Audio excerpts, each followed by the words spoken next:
Hello everyone, hope you're doing good. Know how to remove watch history from Google Chrome.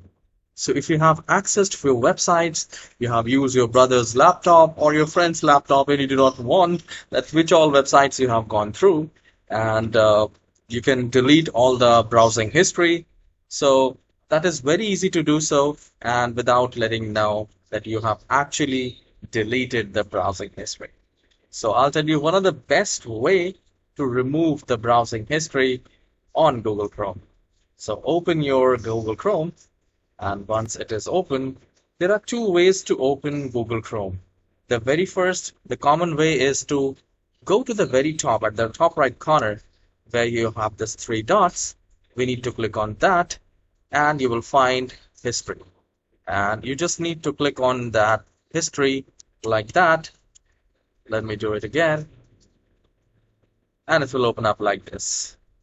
Now from here at the left hand side, you have this option called clear about browsing data. So if you select that, you can select last 24 hours, last hour, you can do that. So let's say if you have used for 3 hours, then I would recommend to select last 1 hour, then clear data, then come back, then again select last hour and clear data. So like that. Because if you select all the time and clear the data, they might ask you that why you have deleted the whole browsing data. So in this manner, you actually learned that how to clear browsing data for the last hour, last 3, 4, 5, 6 hours. So you can do that. Because even if you select last 24 hours, that will not work. Because that person might have used for 24 hours.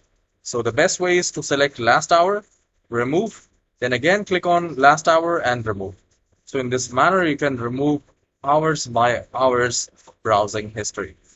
So once this is done, there is one more way, like you can just reopen your Google Chrome and press Control H. H is in hotel. Now the moment you do it, you will see the website again. At the left hand side, you will find the same window, clear browsing data. And then we can select the way, last 4 weeks, all the time. If you want to remove the browser, history completely, you can select all the time. So I hope you have enjoyed this very short tutorial. And if this tutorial is helpful, please hit the like and subscribe. And guys, if your Chrome is not working fine and overall your computer's performance is very bad, you can watch this tutorial at the end of this video. That is very powerful and very popular as well. So you can try that. I'll see you in the next video. Good day, guys.